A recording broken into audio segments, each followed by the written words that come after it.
Time to get the navigation area into shape. Let's take a look in the inspector, even though this is a small file. I'm in the habit of using the inspector because it's so easy to navigate around in there. This is bundled up in a nav tag, and inside it's got a UL, so that's helpful for me to know. Just as a reminder, as I'm mousing around, the orange areas are margin and the green areas are padding. The blue area is the overall width of the item.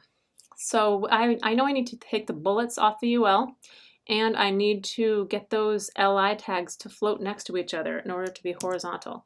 So that's what I'm going to do now. Here I'm working in the UL that's in the nav. It's probably a good idea to constrain myself to the nav using our new friend, the contextual or descendant selector. This will only hit a UL that's now resides inside a nav tag, which is exactly what we want. List style none, and then let's hit those LIs while we're at it. Nav LI. Also, LIs that are inside the nav. Float left. Let's see how where that gets us. Okay, better. So I have the old problem that we saw last week going on. All of my LIs have floated away, leaving the UL with a 0 height because everything inside it has floated away. So last week we used the ClearFix, and we're going to do the same thing here. I have a ClearFix class. I'm going to apply that class to my UL here. Class equals ClearFix. This is where I start to internally feel a little gross because it's a little hacky, but I'll get over it. Refresh. That's looking much better. So now I have two questions in my mind. My first question is, what is this over here? And that's easily solved by mousing over in the inspector. And it turns out that that is padding. It's green, greener than it was. That's definitely padding. So we need to get rid of that padding on the left in order for that button to go the button 1 to go all the way over to the left. So therefore, I need to clear it out in the UL rule.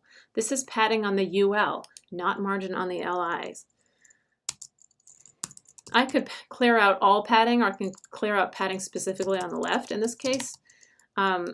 If I had put in a normalized style sheet, then this would already be zeroed because that's what the normalized style sheet is going to do. But it's not, and so now we can see clearly that the thing that makes those list items indented the amount that they are is actually just padding on the left side of the UL. So this should clean up that. And now I need a little bit of space between. Let's take a look at the ping. So a little bit of space between these list items. This cannot be padding on the LI because it's outside the LI. We're seeing the green background of the UL. So it's got to be margin. And I'm going to say margin on the right of the LI tags. If we have an extra right margin over here, nobody will ever be able to see it. So I could very safely apply margin to the right of each of these LIs to get this gap. It looks like about a letter's worth of width, so I'm going to call it 1 EM. Margin right, 1 EM. Save, refresh. That looks pretty good. I'm happy with the way the nav looks. I think it'll be quick, so I'm just going to quickly make these go next to each other instead of underneath each other so that they look like this. So, and we've just done exactly the same thing on a grander scale by floating left, and so I'm going to do the exact same thing again. Let's take a look at these tags. This is the promo logo and promo photo, also ID'd in a very similar way, so that should be easy. Let's do a combination selector. Promo logo, comma, promo photo. And we'll float those to the left. Let's see how that goes. Good. Now I just need a little space between them. That would be either margin left on the photo or margin right on the logo. You pick. I'm going to pick the logo. Double click to copy, or double click to select and then copy. Put in the hash, paste, margin right.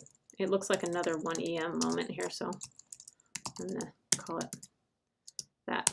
Refresh, and we are done.